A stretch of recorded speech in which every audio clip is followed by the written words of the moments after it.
The morning started like any other Thursday in Seoul until the sky cracked open with a sound like breaking glass. Lieutenant Kim Woo-jin was drinking his third cup of coffee when the windows of the military command center began to shake. He looked up to see something impossible, a massive tear in the blue sky, as if someone had sliced through the atmosphere with a giant knife. Through the jagged opening, a dark shape descended. It was bigger than any building Woo-jin had ever seen, black as midnight and covered in lights that pulsed like a heartbeat. The thing moved slowly, deliberately, as if it owned the sky and everything beneath it. Double quotes, "Sir, what is that?" "Sergeant Park," Minho asked, his voice cracking like a teenager's. He had fought in 3 military exercises and thought he knew what fear looked like. This was something else entirely. Woo-jin watched as civilian planes fell from the sky around the massive ship. They tumbled through the air like paper toys, their engines dead, their pilots probably unconscious or worse. The thing in the sky wasn't just big, it was killing everything that got too close. "Get Colonel Lee," Woo-jin ordered. But even as he spoke, he knew it was too late for normal procedures. This was the kind of moment that changed everything, Colonel. Lee Jisoo arrived at the command center as reports flooded in from around the world. The same impossible tears in the sky were appearing over every major city. Beijing, Tokyo, New York, London, all reporting the same phenomenon. Massive ships were descending through wounds in the atmosphere itself.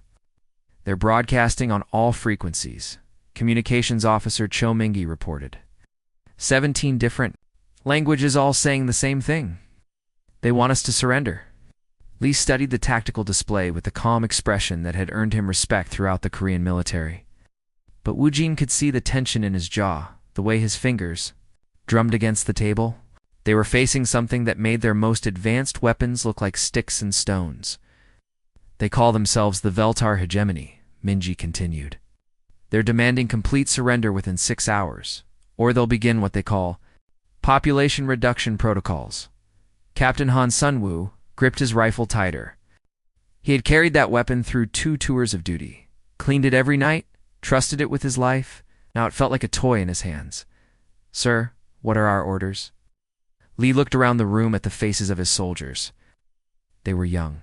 Most of them. Some had joined the military for the education benefits, others for the steady pay, and of them had signed up to fight aliens with technology that could tear holes in the sky.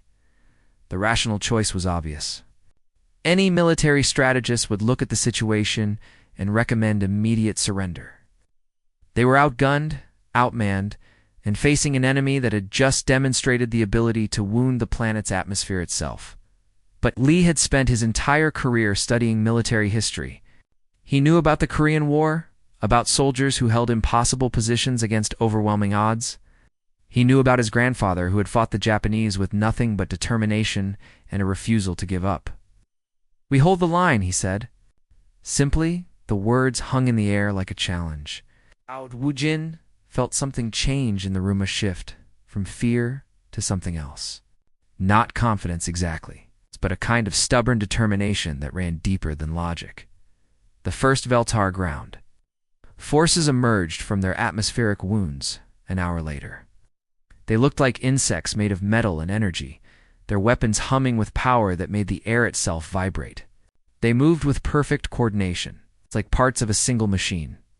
Within the first hour, they had destroyed the Blue House and scattered South Korea's military command. Their weapons turned concrete into dust and metal into vapor. They seemed unstoppable, invincible. But in the ruins of Busan, Private Cho Hin-woo still manned his post at a checkpoint that no longer had any strategic value. When his commanding officer had died in the first wave of attacks, Hyun-woo had simply stayed where he was, helping civilians evacuate through the chaos in the flooded tunnels beneath Incheon. Corporal Nam Do-yeon led a group of children to safety. While Veltar ships circled overhead, his radio was dead, his ammunition was running low, and he had no idea if there was still a military command to report to. But the children were crying, and someone had to help them, in Seoul's burning streets. Police officer Song Yoon-ji helped evacuate a school, even as alien craft circled overhead like mechanical vultures. She had never been trained for this kind of situation. But she knew how to protect people, and that was enough.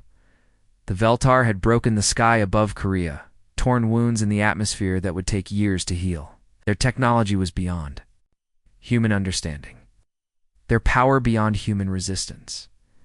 But they were about to discover something that their advanced sensors and psychological profiles hadn't prepared them for. They were about to learn that breaking Korean resolve, breaking human resolve, was an entirely different matter from breaking the sky in command centers and checkpoints. In tunnels and burning buildings, humans were making a choice that didn't make sense to any rational analysis. They were choosing to fight anyway. 6 months had passed since the sky tore open over Earth. Commander Velenith was starting to question everything he thought he knew about conquest. He sat in his command ship, floating high above the Korean peninsula, staring at reports that made no sense. "Sir, the humans are still fighting," Sub-Commander Kelvin reported, his voice filled with confusion. "We have destroyed 97% of their military forces. Their government buildings are rubble. Their weapons are primitive compared to ours, but they keep fighting." Velenith had conquered 47 worlds in his career. He knew how conquest worked. First, you destroyed the enemy's military, then their government surrendered to save civilian lives. Finally, the population accepted occupation to survive.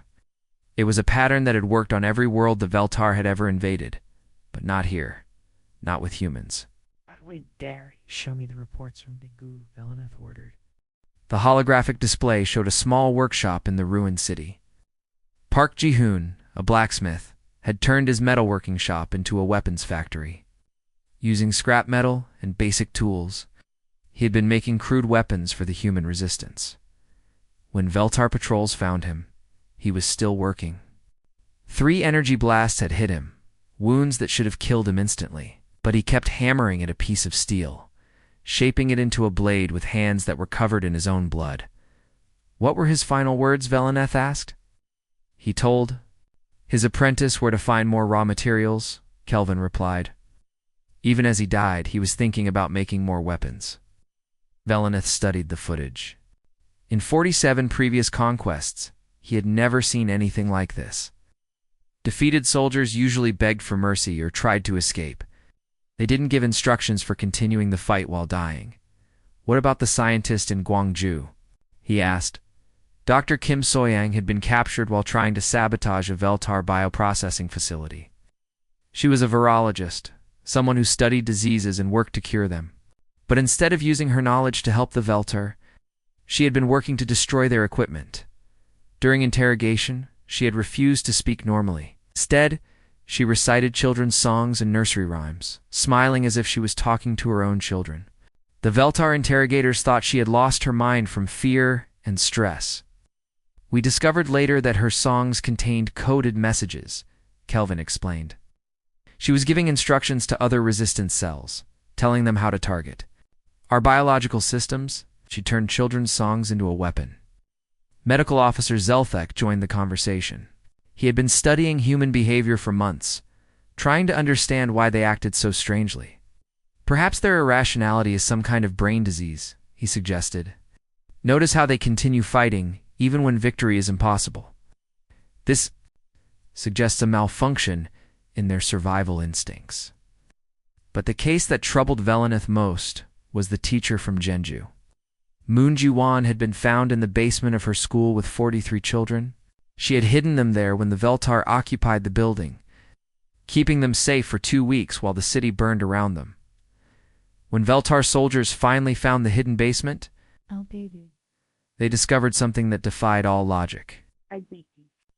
Teacher was near death from starvation, having given most of her food to the children. She was still teaching them, by candlelight, in a basement that smelled of fear and hunger. She was telling them stories about Korean history. She spoke of Admiral Yi Sun-sin and his turtle ships, brave soldiers who had fought against impossible odds centuries ago. The children listened with wide eyes as if they were hearing fairy tales instead of sitting in a war zone. "Why do they do this?" Velenith asked his staff. "Their infrastructure is destroyed, their government has fallen, their military is eliminated.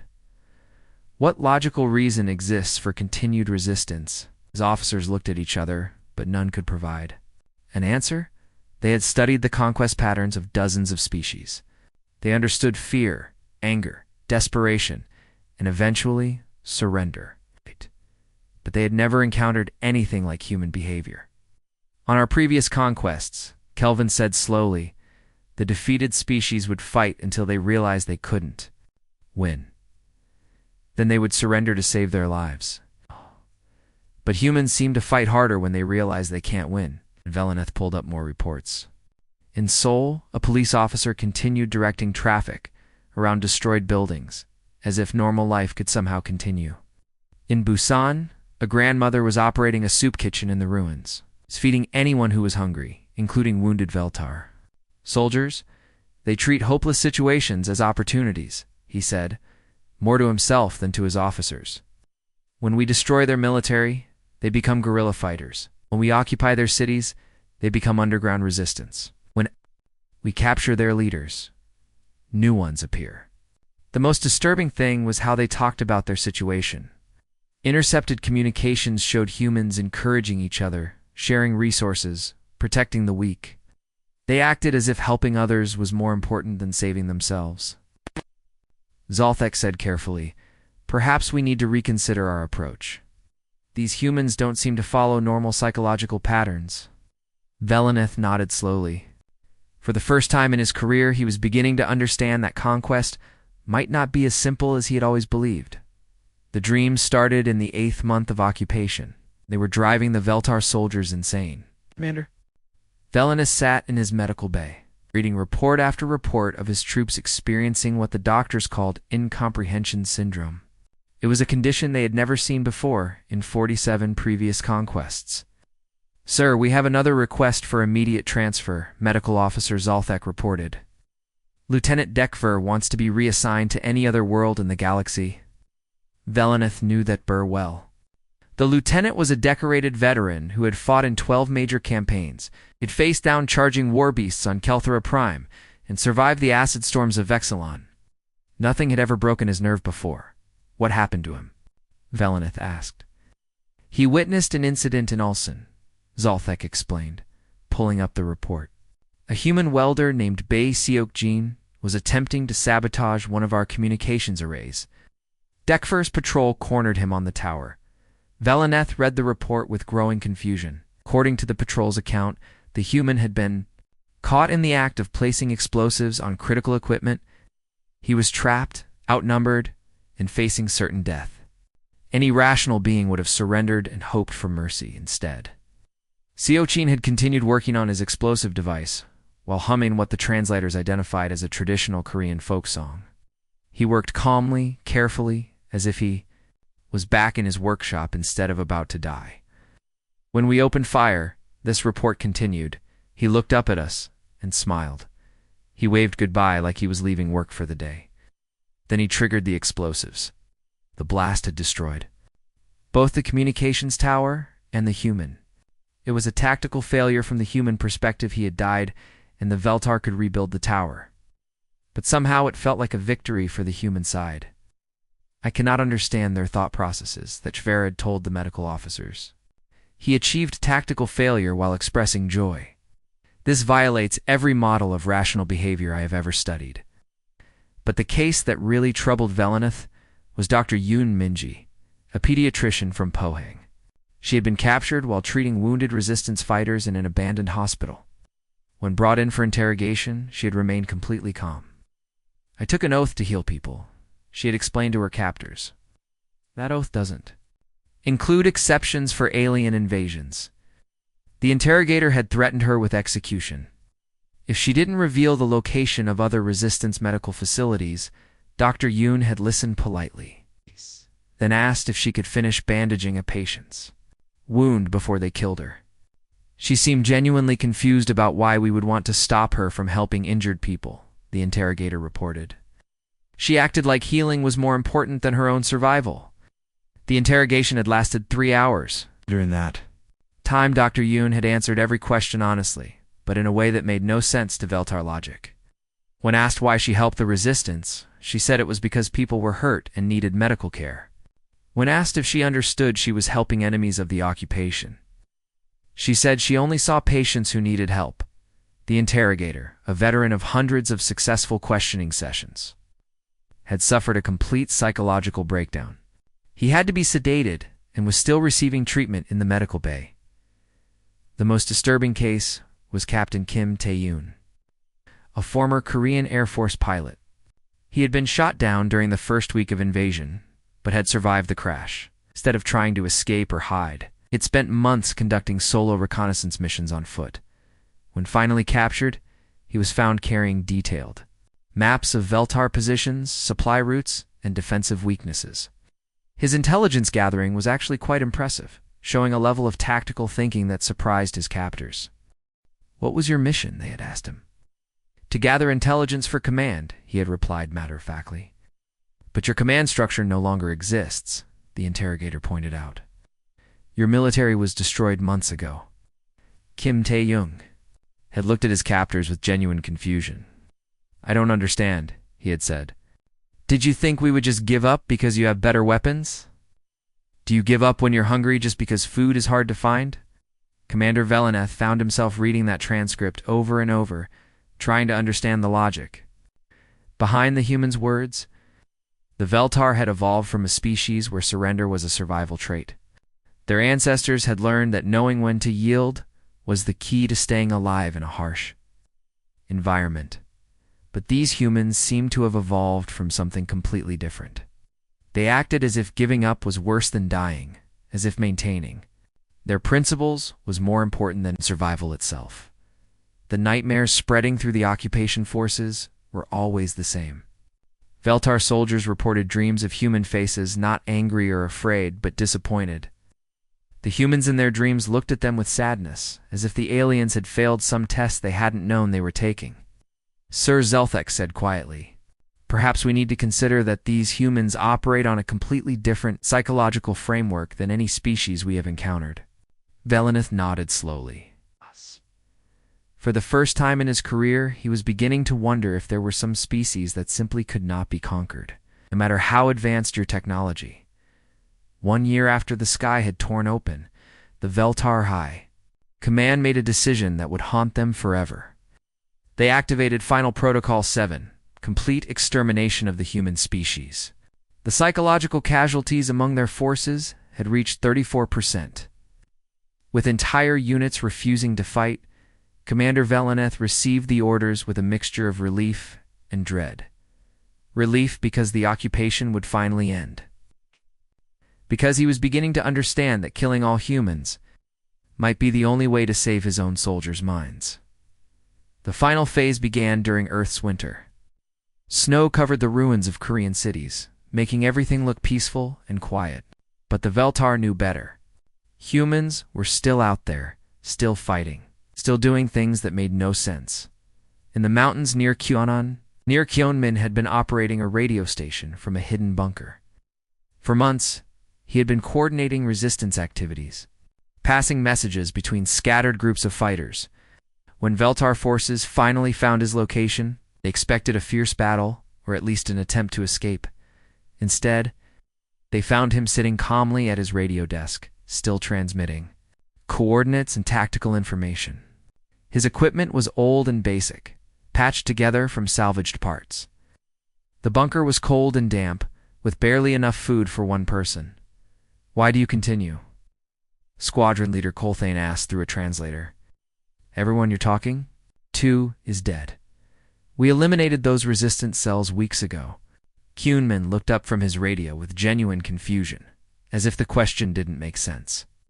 "But someone might be listening," he said simply. "And if someone is listening, then maybe they're not alone. And if they're not alone, then maybe they can help someone else." Colthane was a veteran of 15 campaigns. He had seen entire civilizations surrender when faced with extinction.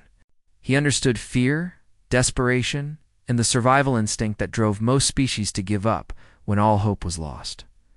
But this human was broadcasting to empty air, sending messages to people who were already dead, maintaining hope when there was no logical reason for hope to exist. The next day, Colthane requested immediate removal from active duty. His after-action report was submitted to Medical Command. It consisted of only one line repeated 847 times. I do not understand. In the city of Andong, Veltar patrol units discovered something even more disturbing. Grandmother Kong Young-suk, a 70-year-old woman, had been operating what she called an underground railroad for alien prisoners of war. She had been helping wounded Veltar soldiers who had been separated from their units, instead of turning them into human resistance fighters or leaving them to die. She had been nursing them back to health and helping them return to their own forces. "Why are you helping enemy soldiers?" the patrol leader asked her. Young-suk looked confused by the question. "My grandson taught me that hungry people should be fed, regardless of where they come from," she explained. These soldiers were hurt, and alone, they needed help. The Veltar soldiers she had been helping were found in a state of acute psychological distress. They couldn't understand why an elderly human woman would risk her life to care for the troops that had destroyed her city. Several had to be transferred to medical facilities for treatment of what doctors called comprehension failure syndrome. But the breaking point came when they captured Lee Haeon-soo, 17-year-old student. Council president from Busan, she had been attempting to broadcast a message to other young resistance fighters when Veltar forces found her makeshift radio station. Instead of trying to run or fight, she had calmly continued her broadcast while the soldiers surrounded her. Her transmission, recorded by Veltar intelligence, consisted of her reading aloud from a Korean literature textbook. She was explaining the concept of Han to her listeners, a uniquely Korean emotion that combined deep sorrow with hope and determination. She spoke in a clear, calm voice, as if she was teaching a normal school lesson instead of facing certain death. "You cannot understand us," she said to the camera, speaking directly to the aliens who were watching, "because you think survival is about living. But we know survival is about remaining human."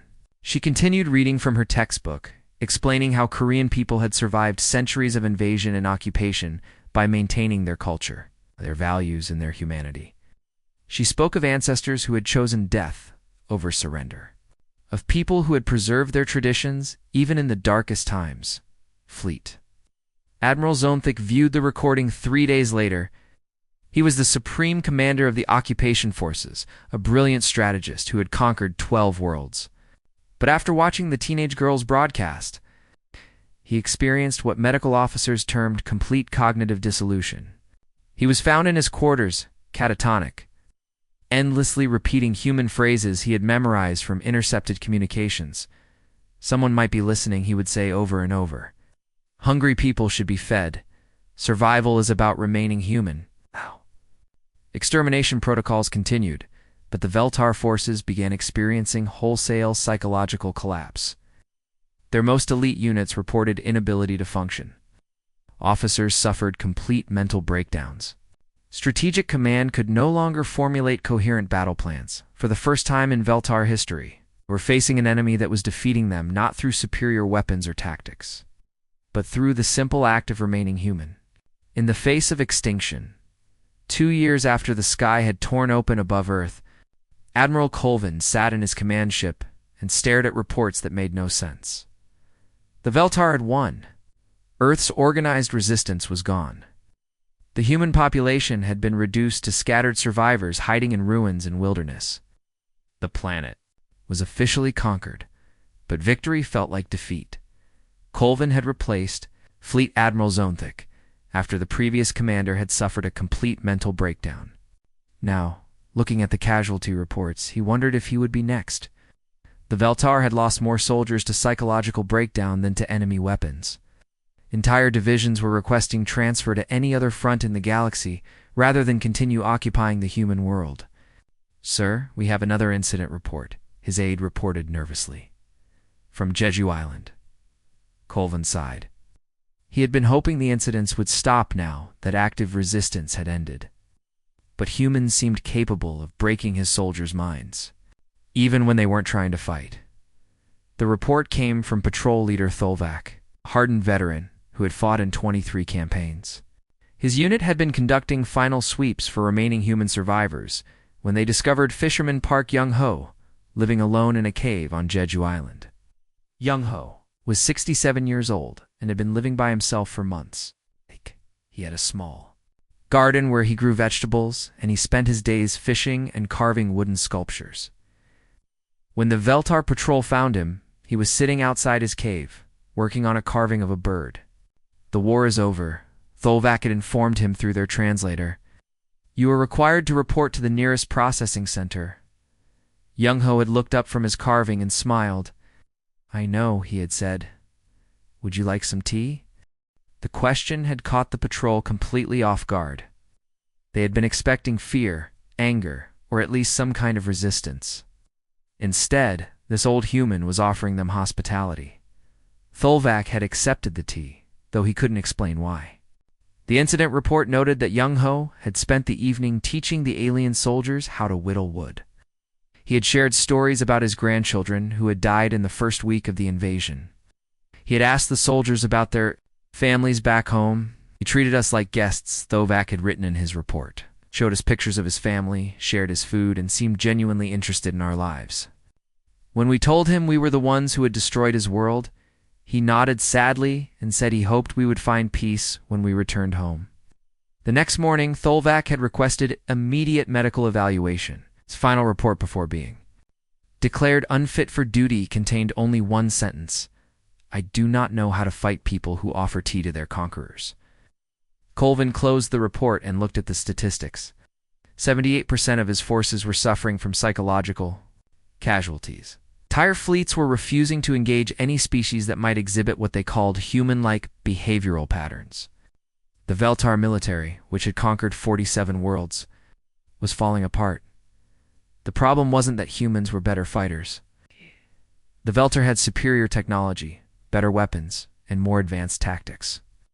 The problem was that humans treated war differently than any other species the Veltar had encountered. Other species fought to win or fought to survive. Humans fought to remain human. They valued their dignity more than their lives, their principles more than their safety. They treated hopeless situations as opportunities to show who they really were. The withdrawal began 3 months later. Because the Veltar had been defeated militarily, their technology still dominated the ruins of human civilization. But because prolonged exposure to human nature had fundamentally broken their ability to wage war, Colvin watched from his command ship as the last Veltar forces departed through the atmospheric wounds they had created 2 years earlier. The holes in the sky were slowly healing, the torn atmosphere gradually repairing itself below. Scattered human survivors emerged from hiding to find a world devastated but not destroyed. In Seoul, teacher Moon Jiwon led her surviving students in rebuilding their school. They had no electricity, no proper supplies, but they had books and the determination to learn. In Busan, the apprentice of blacksmith Park Ji-hoon reopened the workshop. He had learned his trade from a master who had died fighting, and he would pass those skills on to others. The work would continue in Jeju. Fisherman Park Young-ho continued carving wooden sculptures and offered tea to anyone who visited his cave. He had no family left, no city to return to, but he still had his humanity. The Veltar had broken the sky above Earth, but they had discovered something that would haunt their species for generations. There are some things that cannot be conquered, only witnessed. What they had witnessed in humanity was something their evolutionary history had never prepared them to understand. Humans treated dignity as more important than survival, as more valuable than victory, and defiance as a form of love. They had shown the Veltar that there are victories too costly to claim. The sky would heal, the humans would rebuild. And somewhere in the vast galaxy, the Veltar would remember. The world where they learned that some wars are won by the ones who refuse to stop being human.